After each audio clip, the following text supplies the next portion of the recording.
हमारा postal voting काफ़ी अच्छा हो गया है। अराउंड 90 अगर विधानसभा की वो देखेंगे प्रतिशत होम वोटिंग का, वो 94.66 है। हमारा 94.73 हो गया है, मतलब हम पार कर लिया है उससे, विधानसभा से। और उम्मीद है कि इसको और बढ़ेगा, क्योंकि अभी एक दो ज़िले में अभी पेंडिंग है, पौड़ी में अभी हो रही है। सो मुझे उम्मीद है कि हम 95% तक हम पहुंच जाएंगे। ठीक है, आपको नंबर्स चाहिए कितने लोगों ने वोट किया है? 85 प्लस ने अभी तक 9376, और PWD वोटर्स ने 9376 76, और PWD वोटर्स ने 2806 लोगों ने वोट दिया है। और हमारा जो एसेंशियल सर्विस की वोटर्स है, 505 लोगों ने आवेदन दिया है। जो डॉक्टर से जिस दिन चुनाव की ड्यूटी में लगेगी और वोट नहीं डाल पाएंगे, वो 505 वो काम शुरू हो गया, उनका वोटिंग शुरू हो गया है। वो 14 और 15 तारीख को वो लोग वोट करेंगे। ठीक है जी। और बाकी हमारा पोलिंग पर्सनल पोस्टल बैलेट का काम भी अच्छा चल रही है। मैं आपको प्रेस नोट में दे देता हूँ कितना हुआ है, बट आज मैं बेसिकली सी विजिल का बता देता हूँ। सी विजिल उत्तराखंड देश में तीसरे नंबर पे है सी विजिल की कंप्लेंट्स में, 19,532 ये है। और नेशनल ग्रीवेंस रिड्रेसल पोर्टल, जो शिकायत जो प्राप्त होती है जो जनता से हमको, उसमें लगभग 2,000 शिकायतें प्राप्त हुई है। उसमें हमने अभी तक आज की तारीख में हमने पेंडिंग है, इसमें प्रोसेस 5 है, बाकी सब हमने रिजॉल्व कर दिया है, क्लोज़ कर दिया गया है। और जो परमिशन से जो पॉलिटिकल पार्टीज जो मांगते हैं, 2666, इसके सापेक्ष हमने बहुत त्वरित गति में, जो चुनाव आयोग हमको परमिशन के लिए टाइम देती है 48 आवर्स 72 आवर्स, बट उससे पहले हमने, मुझे लगता है कि मैक्सिमम हमने 6-7 घंटे में ही रिजॉल्व कर लिया है सारी परमिशन इन लोगों को। सो पॉलिटिकल पार्टीज़ की तरफ से अभी तक कोई शिकायत नहीं है।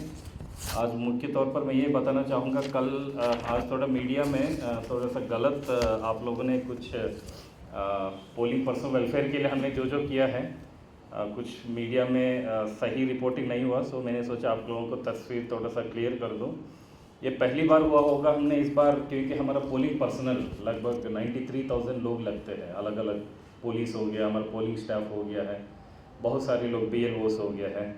सो इन सब की वेलफेयर के लिए हमने बहुत सोचा है। सो उसी क्रम में हमने, जैसा एक एग्जांपल बताता हूँ, BLOs के लिए हमने 1,000 रुपये सिर्फ, क्योंकि वो लोग वोटर्स के साथ संपर्क में रहता है, फ़ोन कॉल करना पड़ता है। आज तक उनके लिए कोई मानदेय के अलावा, उनको जो साल भर जो मानदेय देते हैं उसके अलावा कोई कॉलिंग के लिए पैसा नहीं देते। इस बार हमने 1,000 रुपये पर BLO उन्होंने सिर्फ कॉल करने के लिए, डेटा पैकेज के लिए, क्योंकि उनको व्हाट्सएप मैसेज भी भेजना पड़ता है, इन सब के लिए वो भी हमने उन लोगों को दिया है। और वेबकास्टिंग पर्सनल, जो वेबकास्ट टीम्स है हमारा, लगभग कितने बूथ्स में है वेबकास्टिंग? 5,800 बूथ में वेबकास्टिंग होता है, जो क्रिटिकल बूथ, वल्नरेबल और तमाम जो भी सेंसिटिव बूथ है, उन लोगों के लिए आज तक कोई मानदेय नहीं था। जो वहाँ पर जो लोग लगते हैं काम करने के लिए, उनके भी हमने 150-300 रुपीज़ पर डे का हमने मानदेय दिया है। और ये जो बिस्तर के बारे में जो इश्यू उठा है, वो DM तेहरी ने हमारे सामने लेके आया था कि साहब पोलिंग पार्टियाँ बिस्तर लेके जाते हैं, तो उन लोगों के लिए EVM VVPAT ये भी लेके जाना पड़ता है, और बिस्तर भी ले जाने में उनको परेशानी हो रही है। हम क्यों ना बिस्तर हम प्रोवाइड करें वहाँ पर पोलिंग बूथ पे ही, हम क्यों ना दे करके। सो हमको अच्छा लगा है इसलिए।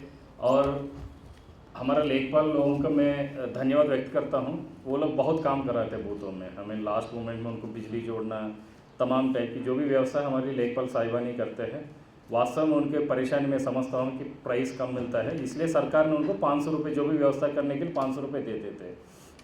इसके अतिरिक्त हमने बिस्तर के लिए 500 रुपये अतिरिक्त हमने उनको प्रोविज़न दिया है। और नियम ये है कि उसको फ्रेश खरीद के नहीं देना है बिस्तर, वहीं पर गांव में किसी से किराए लेके, नियम ये बोलता है कि जो स्वयं सहायता समूह है उनसे किराए पे लेके पोलिंग पार्टी को दिए जाने के प्राविधान है। तो फिर हमने DMs को आज निर्देश दिया है कि आप लोग लोकल व्यवस्था देख लीजिएगा किस हिसाब से इसको किया जा सकता है। अगर लेखपाल लोग नहीं कर पा रहे तो फिर किसी और विभाग से इसको आप लोग मतलब वो SHG से रेंट के माध्यम से, इससे हमारा लोकल इकॉनमी भी बढ़ता है। वो पैसा हमारे स्वयं सहायता महिलाओं के खाते में ही वो पैसा जाता है, किराए का पैसा।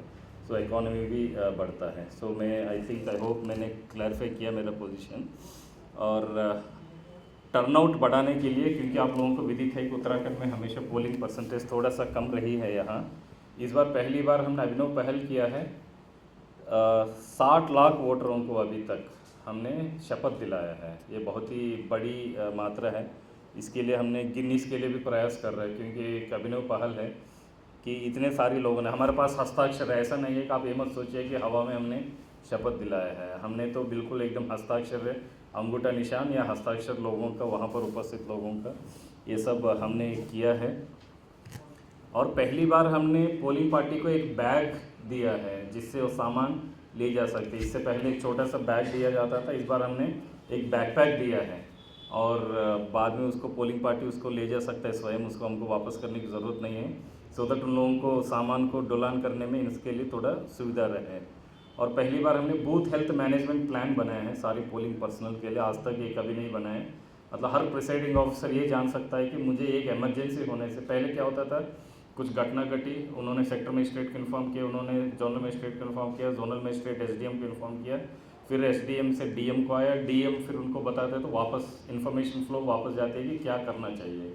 इस बार हमने उनको पहले ही बता दिया कि भैया आपको कुछ घटना घटी है तो किस अस्पताल से डॉक्टर से सीधा बात करनी है। मतलब बीच में हमने इतना तमाम तंत्र की ब्यूरोक्रेसी को हमने ख़त्म किया। सो प्रिसाइडिंग ऑफिसर को पता है कि क्या करना चाहिए करके, बस उनको एक फ़ोन उठा के, बाकी वो चैनल तो चलेगी और ये भी उनको पैरेलली फास्ट करने के लिए ये भी हमने किया है।